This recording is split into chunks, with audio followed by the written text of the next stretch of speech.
Estamos en el libro de Daniel y nos quedamos en el capítulo 9. Esta es otra conferencia de este maravilloso libro que estamos viendo capítulo por capítulo. Y en el capítulo 9 de Daniel, como vimos anteriormente, como un repaso rápido, Daniel se encuentra con los medos y con los persas. Estuvo sirviendo a los babilonios. Después los medos persas conquistaron a los babilonios. Todo esto es histórico porque la Biblia nos demuestra que el ateísmo es una falsedad históricamente. O sea, la Biblia demuestra históricamente que Dios existe.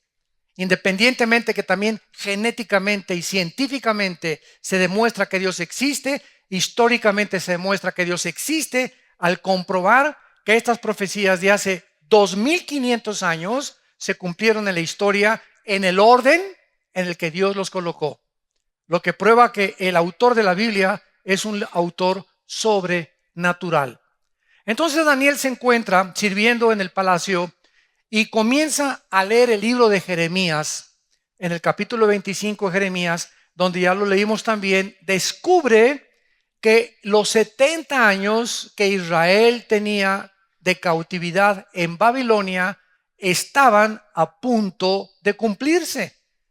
Entonces, en ese momento, Daniel, conociendo todas las promesas y las profecías acerca de su pueblo y del reino que había prometido Dios establecer en Israel, pues comienza a orar. Y el capítulo 9 es uno de los capítulos más hermosos, más profundos acerca de la oración de un gigante de Dios, que fue Daniel. Solamente hay dos personajes en la Biblia de quienes no se les atribuye absolutamente, y aunque no eran perfectos, pero no se les atribuye ninguna condenación, que fueron José y Daniel. Son los dos personajes en la Biblia de los cuales el Espíritu Santo nunca menciona nada negativo de ellos. De Abraham, de David, de Salomón, de Pablo, de Pedro, de todos, ¿verdad? La regaron, ¿verdad? Como decimos en México, y tuvieron sus problemas y se levantaron, gracias a Dios. Pero Daniel es uno de los pocos hombres a quienes también el Espíritu Santo le llama amado de Dios. Mi amado de Dios. Era un hombre tan consagrado, Daniel, completamente dedicado a Dios, que se le da a Daniel las más grandes revelaciones acerca del futuro de la nación de Israel y de los imperios mundiales. Muy bien, entonces nos quedamos en el versículo, estábamos estudiando toda esta oración y nos quedamos en el versículo 8, donde Daniel, después de confesar los pecados de Israel, al decir que rechazaron la palabra de Dios, su pueblo Israel, no quisieron oír a sus predicadores, a sus profetas, y fueron infieles de Dios hasta el versículo 7.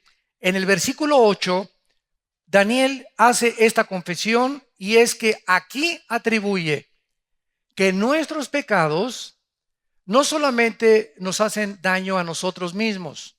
Cuando yo peco, cuando tú pecas, me estoy lastimando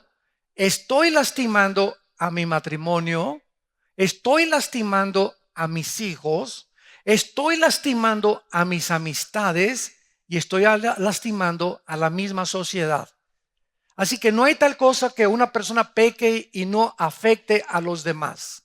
El pecado tiene un efecto como la contaminación, como la radiación que se propaga, se pega en el mundo invisible espiritual. Entonces no hay tal cosa, ¿verdad? Que yo hago lo que me da la gana y mi vida por aquí, esto y el otro, y Juan Camané, y a mí nadie me tiene que decir lo que yo, porque estás afectando, ¿verdad? No te imaginas a la cantidad de gentes que puedes afectar. Entonces Daniel en el versículo 8 dice lo siguiente: oh Jehová, nuestra es la confusión de rostro de nuestros reyes, de nuestros príncipes y de nuestros padres, porque contra ti pecamos. Entonces, el pecado o los pecados que nosotros cometamos en la vida están directamente afectando, asaltando, violando las leyes del tribunal cósmico de Dios. Y en ese momento, como afectamos el reino de Dios, tiene un efecto de boomerang. El pecado tiene un efecto, cuando tú pecas, ¿verdad? Asaltas el reino de Dios con tu pecado. Entonces, ese boomerang, ese pecado mismo que tú estás cometiendo, llámale como tú le quieras llamar. Robo, adulterio, fornicación, homosexualidad, ambición, vanagloria, avaricia. Como tú, cualquier cosa que tú hagas en contra de las leyes de Dios, se llama pecado. Es violar las leyes, los mandamientos de Dios. Entonces, en ese momento recibes y te regresa ese pecado y te afecta a ti mismo, y lo primero que afecta el pecado es la mente. Lo primero que el pecado afecta es la mente humana. En Romanos 1, el apóstol Pablo escribe y describe claramente el efecto del pecado. Dice, habiendo conocido a Dios, no le glorificaron como a Dios, ni le dieron gracias, sino que se envanecieron en sus razonamientos. Su negro corazón fue entenebrecido, profesando ser sabios, se hicieron necios y cambiaron la gloria del Dios incorruptible en semejanza de hombre corruptible. Entonces dice Pablo, ahora los seres humanos en aquel tiempo comenzaron a adorarse hombres con hombres, mujeres con mujeres. Y como no tuvieron en cuenta a Dios, dice Pablo en Romanos 1, como no consideraron que estaban pecando contra la naturaleza, porque es contra natura, ¿verdad? Que se casen hombres con hombres y mujeres con mujeres. En este caso, la homosexualidad. Pablo describe una frase: Dios los entregó a una mente reprobada. Y esa palabra reprobada en el griego es una mente que ya no discierne entre el bien y entre el mal. Cuando un ser humano peca, algo afecta tus neuronas, aunque tú no lo veas, porque todo lo espiritual afecta lo físico, afecta mi sistema cardiovascular, mi sistema gastrointestinal, mi sistema nervioso. El pecado afecta mental y físicamente el cuerpo humano. Entonces, comienza afectando mi mente, y lo primero que me afecta es que comienzo a perder la brújula. En el coche se me apaga el GPS, el GPS.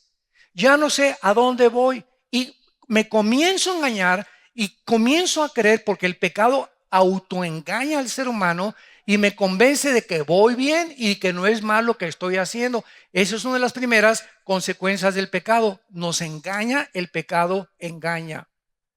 Y cuando comienzas a vivir engañado, creyendo que lo que haces no es tan malo o que a nadie vas a afectar, es cuando comienza a afectar tu físico y comienza a afectar tu corazón.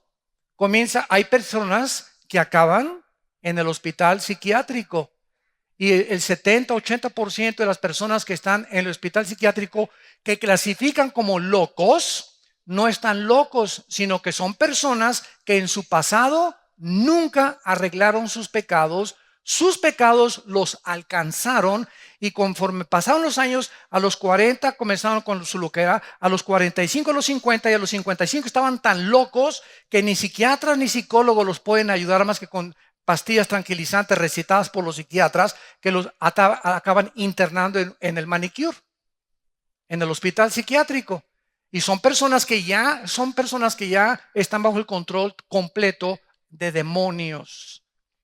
Y las autoridades de los hospitales psiquiátricos, no hay ninguna otra forma de poder mantenerlos ahí más que drogándolos con pastillas, con Prozac, ¿verdad? Valium, etcétera, etcétera, para poder mantenerlos, ¿verdad?, más o menos ecuánimes. Ahora, una persona que tenga falta de litio, que es una sustancia importantísima en el cerebro, puede desvariar mentalmente, y ahí no hay demonios, ni es porque sea el pecado. O una persona que haya sufrido un trauma, un choque o algún golpe que haya afectado, ¿verdad?, de una forma neurológica tu estado mental. Dios sabe, pero el 80% de las personas que pierden la brújula y acaban mal, neurasténicos, esquizofrénicos, psicóticos, paranoicos, son personas que sus pecados los han alcanzado. Y Jesús lo dijo: tus pecados te alcanzarán, porque la paga del pecado es la muerte. Dios no puede ser burlado. Entonces, tenemos que pensar 3 veces antes de hacer lo que vamos a hacer. Antes de que te atrevas a ponerle las manos a tu novia, piensa las consecuencias tan graves que va a acarrear en tu vida y tu futuro matrimonio. Antes que le permitas que te ponga las manos ese roto quintopatiero con el que andas, que solamente quiere para abusar de tu cuerpo, piensa 5 veces antes no volverle a permitir que te ponga las manos encima. Porque tú como mujer eres un rubí, eres un diamante, eres una piedra preciosa ante los ojos de Dios. Dios quiere darte un hombre que te respete y que llegues al matrimonio virgen. Aunque tus amigas se burlen, digan que eres una religiosa y una santa y una monja, para Dios la virginidad es una de las virtudes morales más grandes que Él admira. Entonces tenemos que ir en contra, ¿verdad? De como salmones que van en contra de la corriente. El cristiano es una persona que va en contra de la corriente del mundo. La presión de las telenovelas, la presión de las películas, la presión de la música, la presión de los artistas y todo va contra nosotros para irnos empujando y que aceptemos las normas de esa gente y nos volvamos y nos encontremos corriendo ya la corriente o en el río en el que ellos van. Y somos personas que tenemos que ir contra la corriente. Entonces, si tú no tienes fuerzas internas y no estás blindado espiritualmente para enfrentar al mundo que enfrentamos, te vas a voltear y cuando te des cuenta, eres tan mundano como los más mundanos de tus amigos y de tus amistades. Porque has acabado aceptando las normas de Sodoma y Gomorra. Muy bien.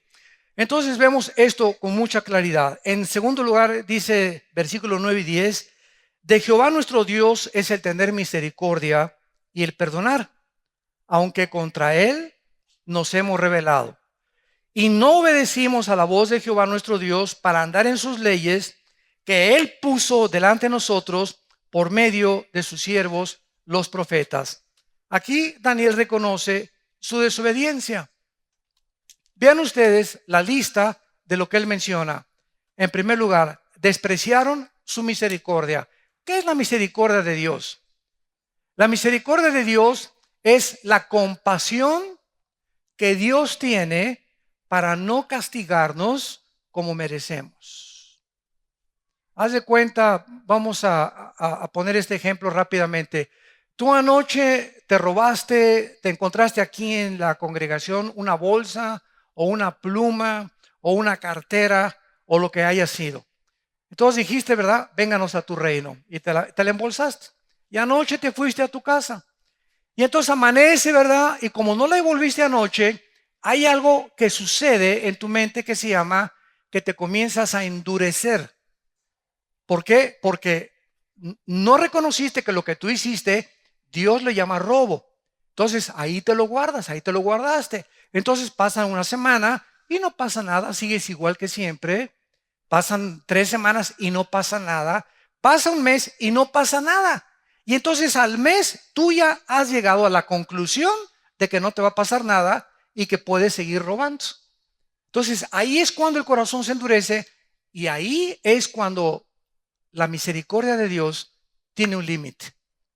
Cuando Dios ve que tú ya llegaste a ese punto donde crees que puedes seguir robando o puedes seguir acostándote con tu novio o viviendo en amaciato o haciendo lo que tú haces porque no pasa nada, no has entendido que no ha pasado nada por su misericordia. Porque a Dios ha tenido compasión y ha estado esperando. Espero que Pepe reaccione y devuelva esa cartera. Y pasan 2 semanas. Pepe no ha devuelto esa cartera. 4 semanas. Pepe no ha devuelto esa cartera. Llega Satanás ante el trono de Dios. Pepe no ha devuelto esa cartera, ¿verdad? Tú eres un Dios justo, ¿verdad? Tienes que castigar a Pepe. Y Dios tiene que cruzarse de manos y dejar que los demonios y los poderes de las tinieblas actúen en la mente de Pepe y lo comiencen a volver loco. Lo comiencen a desviarse, lo comiencen con neurosis, con depresiones, con estrés. Comienza Pepe a tener temor de todo, o Margarita de todo, y comenzamos a perder, ya no sabemos ni qué, ni ganas tenemos venir a la iglesia, hemos sido afectados, hemos perdido la paz, la seguridad y la confianza que debemos de tener cuando caminamos en los caminos de Dios. Esa es la misericordia de Dios.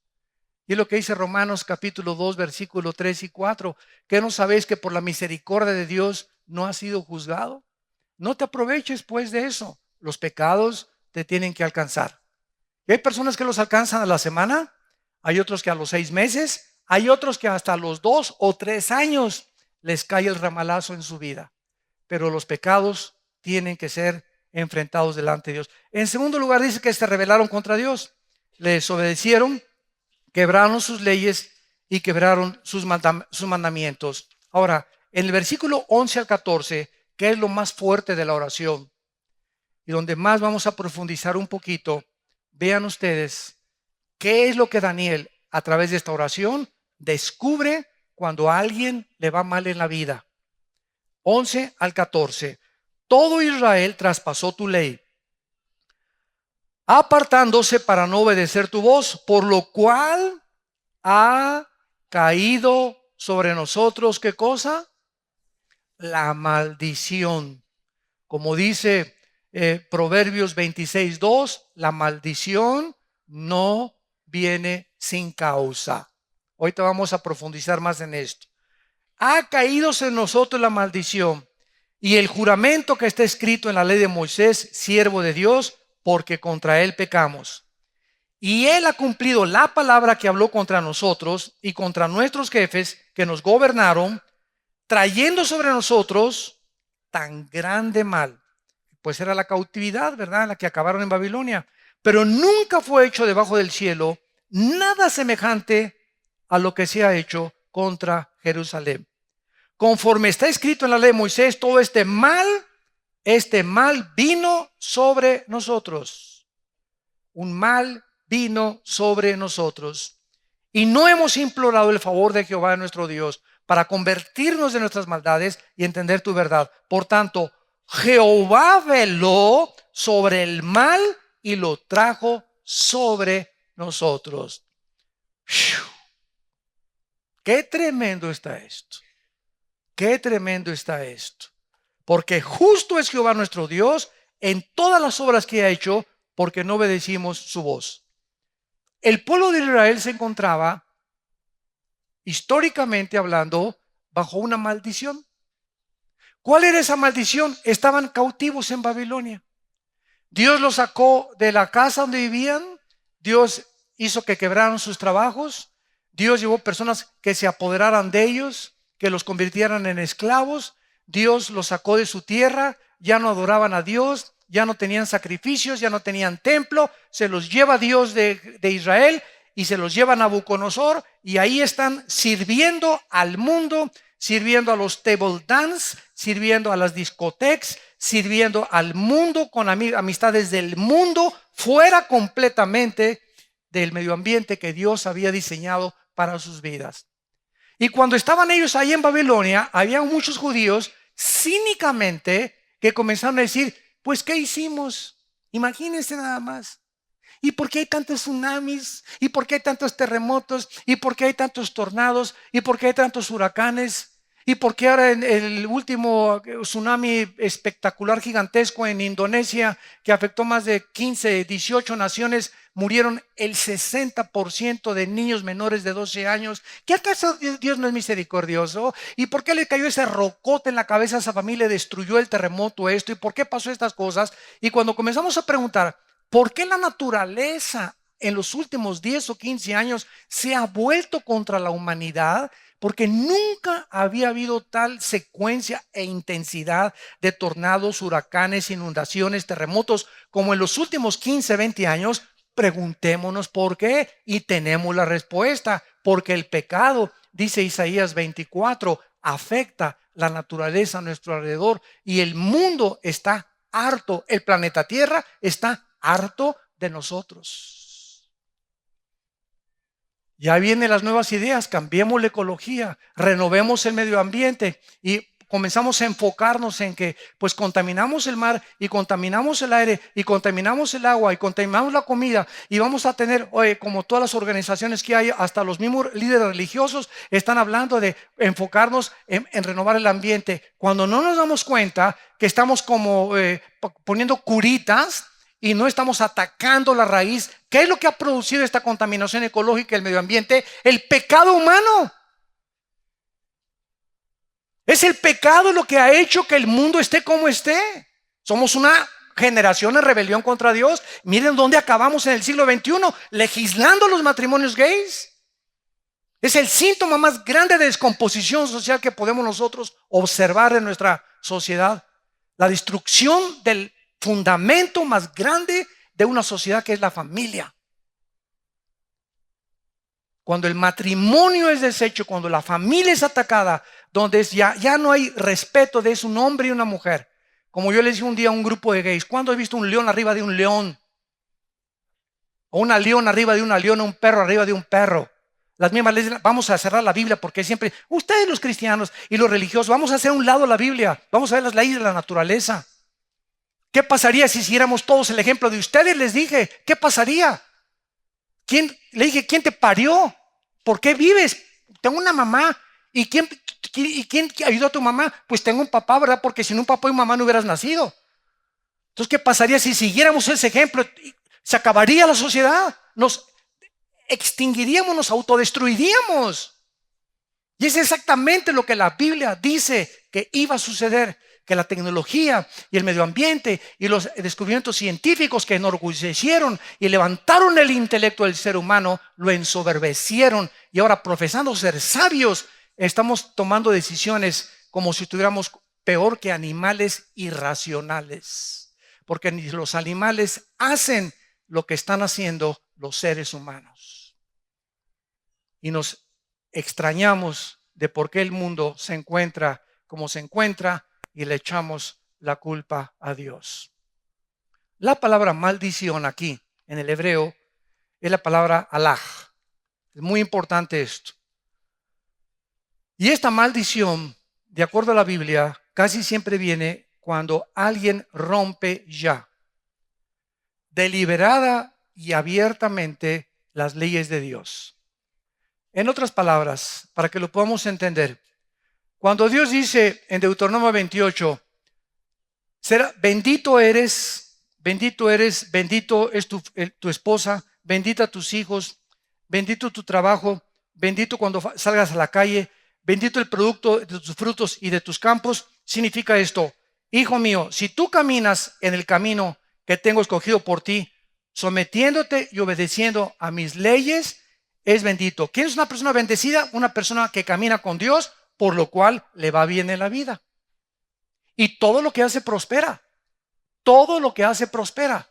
¿Qué es una maldición? La maldición es, bueno, pero si tú en ese camino que te he trazado, donde quiero bendecirte a tu esposa, el fruto de tu vientre, el fruto de tus hijos, que te vaya bien, que tengas paz, que tengas seguridad, que aunque tengas frijolitos y totopitos, vivas en paz, contento, cantando coritos con tu familia, yéndote el domingo a Chapultepec y con los globos, etcétera, etcétera. Comparación de que muchos millonarios ni siquiera tienen esto, es porque caminas en mis caminos. Pero si tú te sales de mis caminos, dice Dios, y te brincas al otro camino, que es el camino de la maldad, vas a recibir maldiciones. ¿Qué significa esto? Que van a ser como obstáculos que voy a poner en tu vida y no vas a poder progresar. Todo te va a salir mal. Te vas a casar una vez y vas a creer que te fue mal con esa mujer. Te vas a casar con otra y te va a ir de Guatemala a Guatepeor. Te vas a ir con la tercera, con la cuarta, con la quinta, como los artistas, como Elizabeth Taylor, que tuvo nueve maridos, como artistas que vemos en la televisión, creyendo que es la mujer, que esa no me conviene. Ahora con el otro. ¿Por qué? Porque van de botella en botella, de cine en cine, de teatro en teatro, de filosofía en filosofía, siempre buscando y nunca pudiendo llegar al conocimiento, la verdad, nunca teniendo paz, nunca teniendo satisfacción, porque no han entendido que Dios nos hizo para Él. Y ese vacío que está dentro de nosotros, solo Dios lo puede llenar. Esa agua, cisternas vacías, le dice Jeremías al pueblo, has cavado, que están vacías, no tienen agua, pero el agua que yo te doy a beber será una fuente que salte como vida eterna.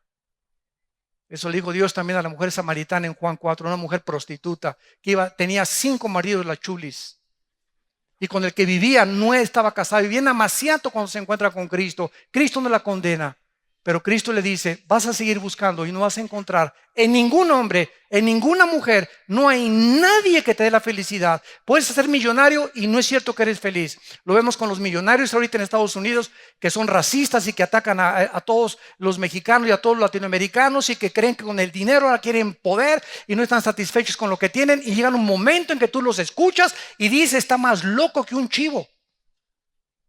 Han perdido la brújula, hablan incoherencias ya. Hablan incoherencias políticos y multimillonarios. Ya perdieron completamente la coherencia, la razón y una línea lógica de pensamientos. ¿Por qué? Porque eso es lo que hace la soberbia, el pecado. Vayamos a Deuteronomio capítulo 28 y veamos estos ejemplos de estas maldiciones en el pueblo de Israel.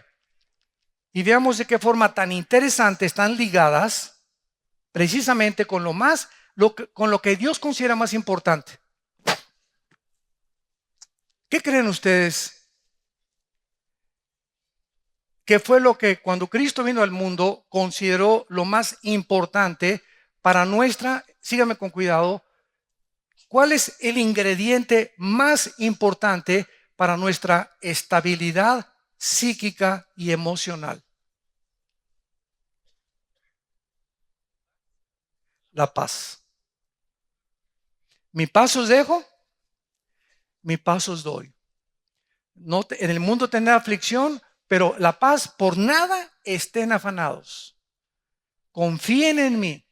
Una persona que tiene paz es una persona estable en sus emociones y en sus decisiones.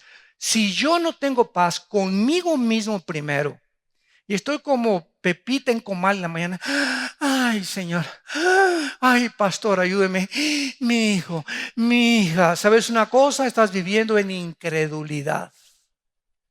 Porque cuando una persona llega a ese estado de, ¿qué voy a hacer? ¿Quién me va a ayudar? Santa cachucha, esto y el otro, y por aquí y por allá. ¿Qué estás demostrando? Que el Dios al que tú sirves no es el Altísimo, no es el Shaddai, no es el que te dijo estate tranquilo, nunca te dejaré, nunca te abandonaré, por nada estés afanoso, mira las flores del campo que ni Salomón las pudo vestir como las viste mi padre, ve los pajarillos del campo que no tienen que guardar la comida para asegurarse la comida de mañana, y ustedes que estoy dando mi vida por ustedes en una cruz, que sufrí lo que tú merecías, la ira de mi Padre cayó sobre mi vida en la cruz, en mi cuerpo fue hecho pedazos para decirte que te amo. Vives como si yo no existiera y como si mis promesas fueran basura. Y por eso no tienes paz, porque no crees, simplemente porque no crees. Y por eso ya has acabado con pastillas tranquilizantes y en alcohol y en drogas. ¿Por qué? Porque tu vida no tiene estabilidad. Y las decisiones que haces te llevan a fracasos, y las decisiones que te casas con la persona equivocada, con el hombre equivocado, compras el carro equivocado, la casa equivocada, y ves que comienza todo a salirte mal. ¿Por qué? Porque no tienes paz. Y como no tienes paz, el Espíritu Santo es un espíritu de paz y de santidad. El Espíritu Santo no se puede comunicar conmigo si yo en mi vida no tengo una estabilidad emocional. Tengo que estar tranquilo, tengo que estar alabando a Dios, tengo que estar completamente reposado, sabiendo que Él está al control de todas las cosas, y en ese estado psíquico y mental puedo discernir la voz de Dios. Mientras tú no tengas y te conquistes a ti mismo y comienzas a vivir en paz con tu vida, no puedes tener dirección de Dios, ni conocer la voluntad de Dios. Vean cómo esto afectó al pueblo de Israel. Deuteronomio 28, versículo 15 en primer lugar. Pero acontecerá que si no oyeres la voz de Jehová tu Dios para cumplir todos sus mandamientos y sus estatutos que yo te intimo hoy, que vendrán sobre ti todas estas maldiciones y te alcanzarán. Escuchen, es Dios el que está hablando, y Dios no puede mentir. No puede haber ningún rebelde que le vaya bien en la vida.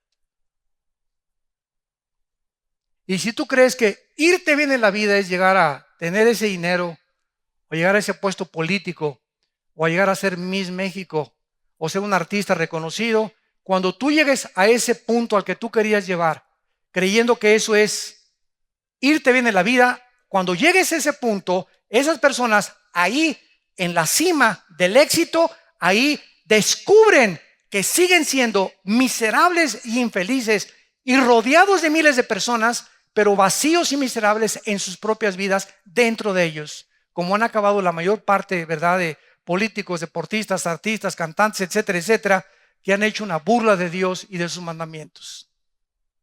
Entonces, mientras más alto subas, dice Dios, de más alto vas a caer. Porque nadie puede subir a la cima del éxito, humanamente hablando, sin Dios, porque ahí el éxito nos descompone. Nos descompone.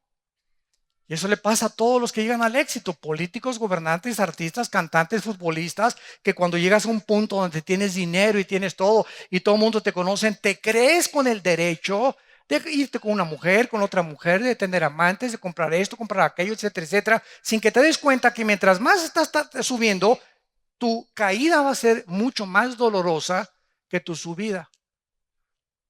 Te equivocaste y te engañaste, porque el diablo viene y cobra la factura.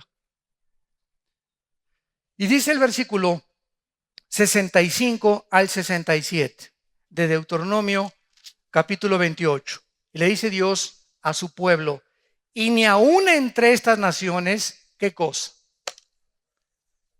Descansarás, ni la planta de tu pie tendrá reposo, pues allí te dará Jehová corazón temeroso y desfallecimiento de ojos y tristeza de alma. ¿Cuántos de ustedes simplemente, verdad, son como las pepitas en comal?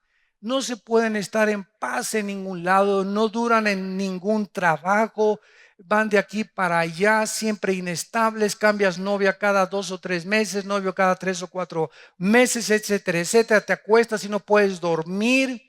El otro día estaba leyendo, ¿verdad?, que el gran famoso rey del rock lo pasaron en un programa de Discovery Channel. Elvis Presley tenía 7, 8 años antes de morir, empastillado y drogado. Tenía 8 años que no dormía.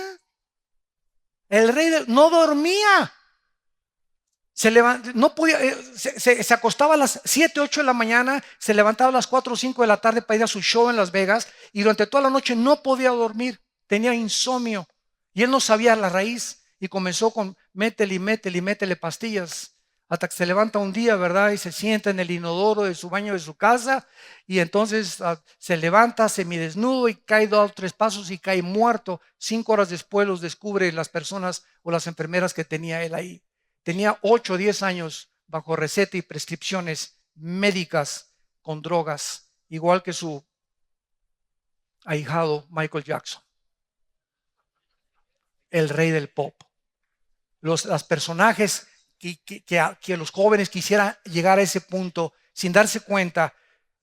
Cuando vi toda esa historia de este famosísimo cantante, porque fue de mis tiempos, yo me pregunté, ¿verdad? Cualquiera en nuestros tiempos quería ser como Elvis Presley, pues las mujeres y por acá, y el rock del angelito, y digo, el rock del angelito, ese no, ¿verdad? El rock de la cárcel, perdón. El rock de la cárcel, el del angelito es de Enrique Guzmán, ¿verdad? O de Jimmy Laboriel, que fue en nuestra época. Yo estuve cerca con los Teen Tops, ¿verdad? Y me tocaba la guitarra y el requinto, y andábamos en ese ambiente. Y cuando me doy cuenta, ¿verdad?, de que se descubrieron, esos fueron secretos que comenzaron ya a salir al público después de muchos años. Yo le dije a Dios, ¿verdad?, ¿cuántos hubiéramos querido ser como Elvis Presley y no nos hubiéramos dado cuenta el precio tan grande que hubiéramos pagado? Y sin embargo, ¿verdad?, ahorita pues ya tengo la doble de edad de Elvis Presley, he vivido una vida fructífera, desde que conocí al Señor me ha bendecido Dios con mi familia, hemos sufrido lo que tú quieras, pero por nada del mundo hubiera yo cambiado ser Elvis Presley.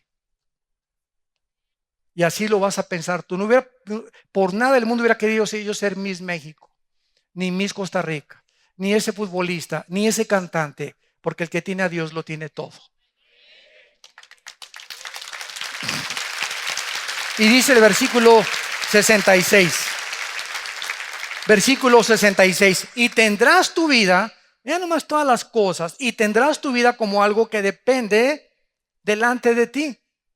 Y estarás temeroso de noche y de día, y no tendrás seguridad en tu vida. Por la mañana dirás, ¿quién diera que fuera tarde? Y a la tarde dirás, ¿quién diera que fuera la mañana? Por el miedo de tu corazón, con que estarás amedrentado, y por lo que verán tus ojos. Esto, en el lenguaje del siglo XXI, psicológicamente se llama depresión. Depresión. ¿Cuánta gente que se despierta, verdad? ¿Para qué amanes y tapas con las cobijas? No tienes ganas de despertarte. Y apagas todo tu cuarto oscuro si no quisieras tú salir de tu cuarto. ¿Ya? ¿Por qué? Porque no tienes ya no amas la vida. Ya le perdiste el amor a la vida, estás cansado de vivir. Tal vez tantos problemas o amarguras, lo que tú ya quieres que acabe todo. Y es casi un pensamiento suicida, porque la depresión se puede llegar al suicidio. No hay una persona suicida que antes no haya sido una persona depresiva y que no ha podido vencer la depresión. Entonces, ¿de dónde viene toda esta situación? Inestabilidad psíquica del pecado en tu vida. Del pecado no confesado, porque el que esconde sus pecados no prosperará. Proverbios 28:3. Mas el que los confiesa alcanza la compasión de Dios. Mijito, aquí estoy. Gracias por reconocer que te robaste esa cartera. Gracias por reconocer que te aprovechaste de tu novia. Gracias por reconocer que te dejaste acariciar por ese roto quintopatiero con cara de chita. Te levanta el Señor, ¿verdad? Y te vuelve a poner en una roca. Vuelve a caminar conmigo. Esa es la compasión de Dios, que Dios nos levanta y Dios nos restablece. Dios es el Dios de las segundas, de las terceras oportunidades, pero tenemos que entender que no podemos burlarnos de Dios. Tarde o temprano tenemos que pagar esas consecuencias. Dios perdona el pecado, pero las consecuencias las vamos a recoger, tarde o temprano. Entonces vemos la cautividad de Israel. Regresamos a Daniel. ¿Y por qué estaban cautivos los judíos? Por todo lo que dijimos. Temerosos, depresivos ahí en Babilonia, comiendo, ¿verdad?, algarrobas de los puercos. Y todo, ¿por qué? Por su rebelión contra Dios. El pecado siempre nos encarcelará. Y ellos estaban cautivos, prisioneros, y es lo que hace el pecado en el siglo XXI o bajo el pacto de gracia. El pecado nos encarcela, el pecado nos rodea y el pecado nos comienza a encerrar. Dice, tendrás la vida como algo que depende de ti. El pecado, solamente al encarcelarme el pecado, espiritualmente, es una cárcel invisible. El pecado me hace ver que ahora todo depende de mis fuerzas, de mi inteligencia, de mi sabiduría, y comienzo a confiar en mí, en mi corazón perverso y engañoso, para abrirme paso y salir adelante y resolver mis problemas. Y en lugar de confesarle a Dios, pues voy a buscar al psiquiatra, voy a buscar al psicólogo, o voy a buscar que alguien me ponga las manos y me dé la triple, la cuatro, la quinta unción. ¿Quién sabe cuántas unciones hay ahora? Y comenzamos a buscar válvulas de escape que no son las bíblicas para poder regresar a la comunión adecuada con Dios, que es simplemente: Padre, he pecado contra ti. Veamos el Salmo 51, que es uno de los salmos más hermosos, donde David, a pesar de haber hecho lo que él hizo, confesó el pecado. Y Dios no se asusta de nuestros pecados. Insisto, Dios se pone, ¿verdad?, triste cuando no los confesamos, cuando creemos que no los ve, que podemos salirnos con la nuestra, que podemos seguir haciendo lo que estamos haciendo porque creemos que ya no nos ve Dios. Ahí es cuando está la situación en alerta, en un rojo de alerta en tu vida, porque has llegado a un punto donde en cualquier momento te cae, como decimos en México, el ramalazo. Dice en el Salmo 51, en el versículo 1, ten piedad de mí, es la oración de David cuando pecó con Betsabé en adulterio. Conforme a la multitud de tus piedades, borra mis rebeliones, lávame más y más y mi maldad y limpia mi pecado. David inmediatamente se enfoca al cielo y él pone su perspectiva y la coloca en Dios. Si algo me va a regresar mi estabilidad mental, mi salud psíquica, mi seguridad y mi paz, vendrá de arriba. No buscó a ningún hombre, no buscó a ningún profeta, buscó a Dios, porque mis pecados son contra ti, Señor. Versículo 3, porque yo reconozco mis rebeliones y mi pecado está siempre delante de mí. Contra ti solo he pecado. He hecho lo malo delante de tus ojos, para que seas reconocido justo en tu palabra y tenido por puro en tu juicio. Fíjate lo que dice el versículo 6. He aquí, ya lo comprendió David, tú amas la verdad en lo íntimo. O sea, Dios conoce nuestra intimidad, los más secretos, profundos de nuestra alma y las motivaciones más ocultas de nuestro corazón. Él las conoce. Y Él conoce tu corazón cuando Él sabe que eres que tú amas la verdad y que tú dices, yo no puedo esconder de ti. Tú eres un Dios que me ve. Señor, límpiame, me levanto y dame las fuerzas, pero perdona mi pecado. Porque Dios ama en lo íntimo, que en lo íntimo de tu corazón reconozcas que te has hecho daño a ti mismo, a tu familia, a tu novio, a tu novia, a tus amigos, a tus hijos. Lastimamos a toda la gente a nuestro alrededor cuando pecamos. Y dice el versículo 10, crea en mí, oh Dios, un corazón limpio y renueva un espíritu recto dentro de mí. Versículo 13, muy interesante. Entonces enseñaré a los transgresores tus caminos y los pecadores se convertirán a ti. David sabía, hasta que yo no regrese a tener una relación bendecida por Dios, no puedo hablarle a nadie de Cristo. Entonces, cuando yo regrese con Dios y comience Dios a trabajar en mi vida, entonces yo puedo ir con los transgresores, con los que son pecadores y hablarles de ti, y Dios trabajará a través de mi vida. Mientras yo no confiese mi pecado, soy como un vaso sucio en un fregadero, donde cuando llegan las visitas a tu casa, le dices a tu hija, sírveles limonada a tus tíos que llegaron. ¿Qué hace tu hija? Va a ir a tomar un vaso de la vitrina limpio. No va a agarrar el del fregadero sucio y ahí va a servir la limonada, ¿verdad? Así es, Dios dice en 2 de Timoteo capítulo 2, 21 y 22. Dios usa vasos limpios. Entonces, si Dios va a usar a alguien, ¿a quién busca? Hay cristianos que están todavía en el fregadero y tienen ahí 6 meses en el fregadero. 1 año en el fregadero. Ahí tienen, no se han limpiado. Entonces, la obra de Dios requiere, límpiense, dice Isaías, los que llevan los instrumentos de Dios. Entonces, si tú te limpias, Dios agarra, y cuando tengan una misión, agarra un vaso limpio, agarra a Pancho, agarra a Lupita, agarra a Carlos, que se limpiaron y que están en una relación adecuada con Él, y a esos usa Dios para sus fines santos. A esos bendice Dios y a esos les va bien en la vida. Porque Dios es un Dios santo. Y regresamos a Daniel y vemos finalmente que ya al final Daniel pide misericordia y restauración. Versículo 16, oh Señor, aparta tu ira de tu ciudad Jerusalén, de tu santo monte. Versículo 17, haz resplandecer tu rostro sobre tu santuario. Versículo 18, inclina, oh Dios, tu oído sobre la ciudad en la cual es invocado tu nombre. Versículo 18, porque tú eres justo, Señor, basado en justicia. Y el versículo 9, ya David le dice a Dios, oh Señor, perdónanos, presta oído. O sea, ya, por favor, Señor, hazlo rápido, no tardes por amor de ti mismo, porque tu nombre es invocado sobre tu ciudad y sobre tu pueblo santo. La ciudad de Jerusalén era el lugar donde Dios había escogido para que pudiera establecerse su nombre. Y ahora, ¿verdad? Pues ya sabemos que no es Jerusalén. ¿Cuántas veces hemos oído ahorita, pasen al altar de Dios? Y creen que este es el altar de Dios. Válgame el Señor. José, María y el burrito que los acompaña. El altar de Dios está en nuestro corazón. Ahora, el lugar donde Dios ha reposado es en tu corazón y en mi corazón. Ya no hay tal cosa como vengan al altar de Dios. El altar de Dios aquí está dentro de nosotros. Ya no es nada físico.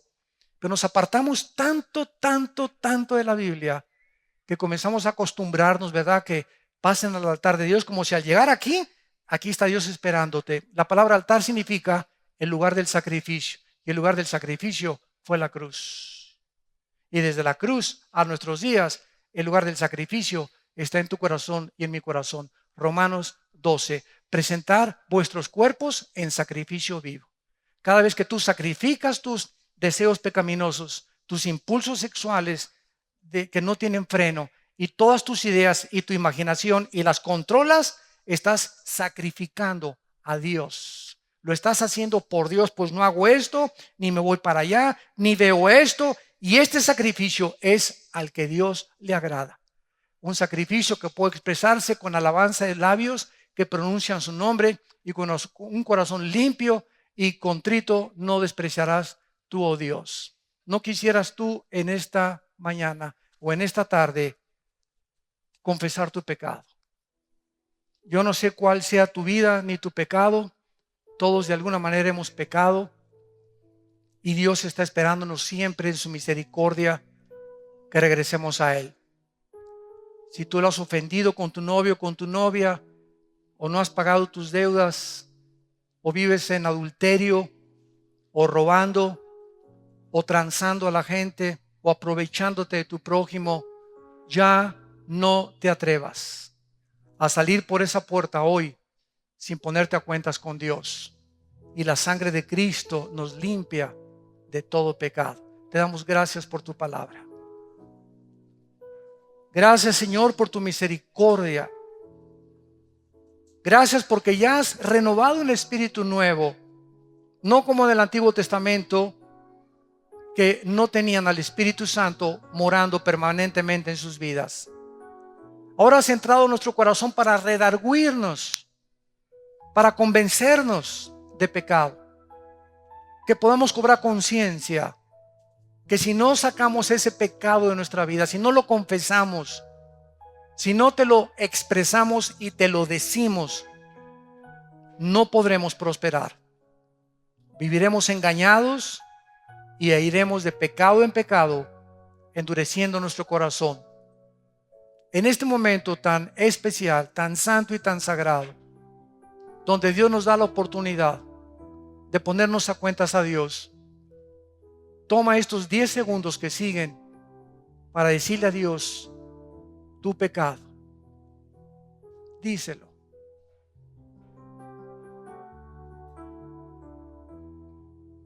Díselo: Señor, he pecado. Dile tu pecado. No digas solamente he pecado. Dile exactamente qué fue lo que hiciste. Díselo. Y la sangre de Cristo nos limpia de todo pecado. Bendito sea, Señor, por tu perdón, por tu gracia infinita, porque no hay pecado imperdonable para el cristiano. La sangre es tan preciosa como hace 2000 años. Te alabamos y te bendecimos en el nombre de Jesús. Amén.